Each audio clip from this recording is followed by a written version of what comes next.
Halo, Assalamualaikum. Ketemu lagi dengan Ahmad Armada 7. Kemarin saya lihat videonya Dus Nur dengan Refli Harun, pengamat yang sekarang jadi YouTuber. Nggak tahu kenapa jadi YouTuber ya sekarang.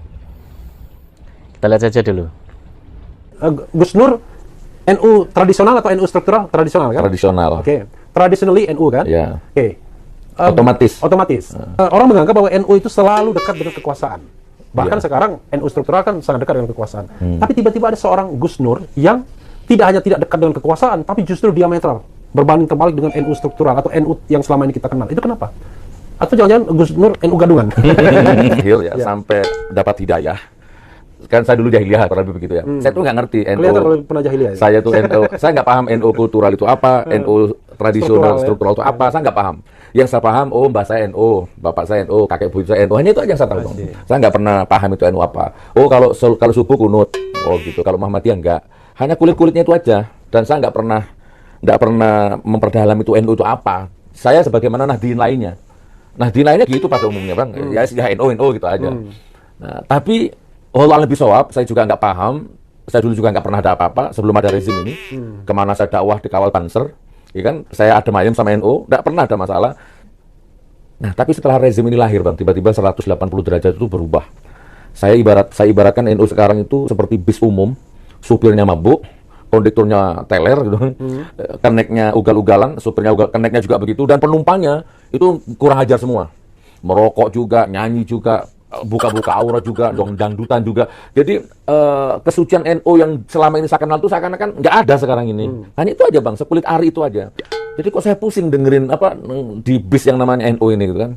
Ya tadi tuh bisa jadi keneknya Bu Janda gitu kan.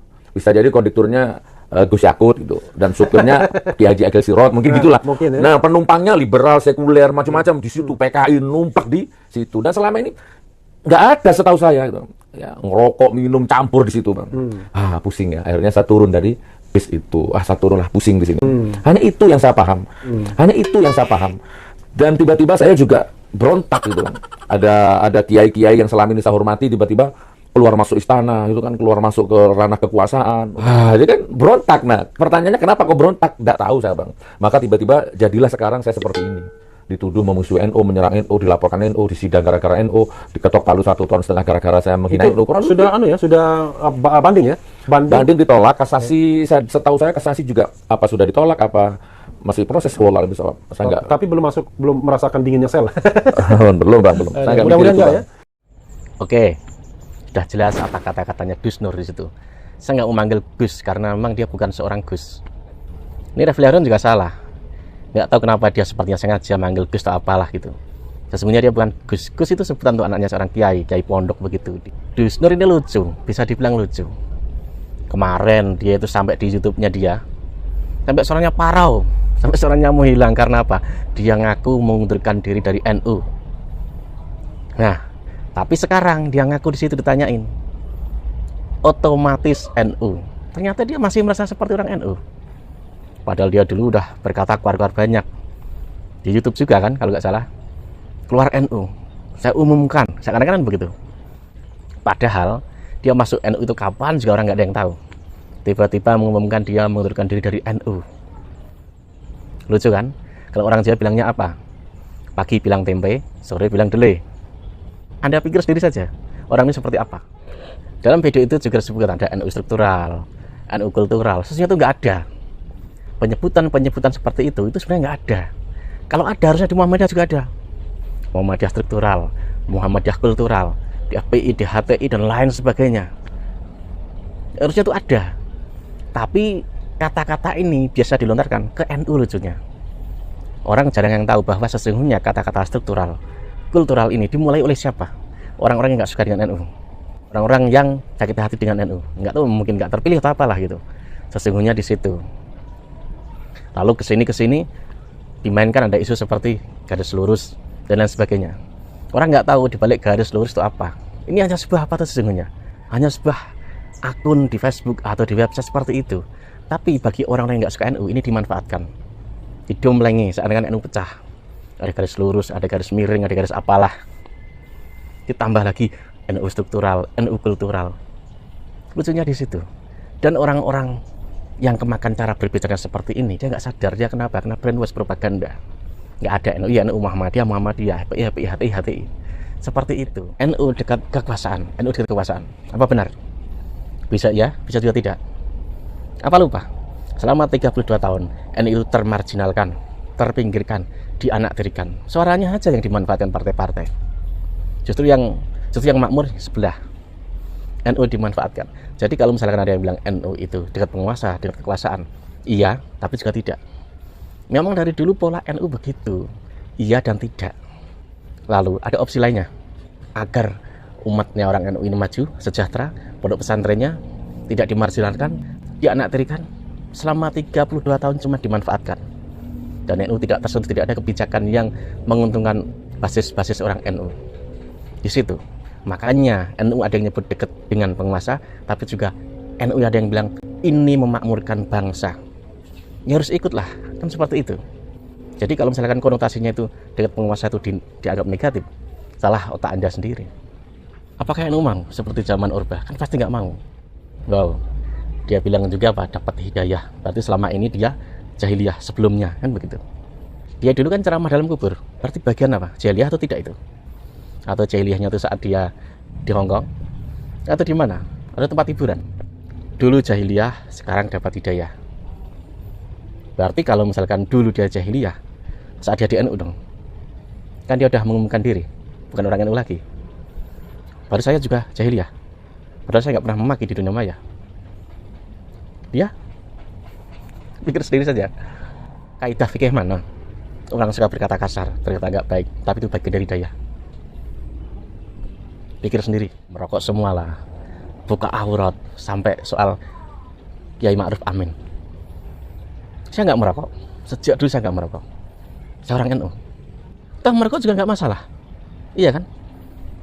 Kalau di luar NU ya terserah aja, misalkan bilang mereka itu haram.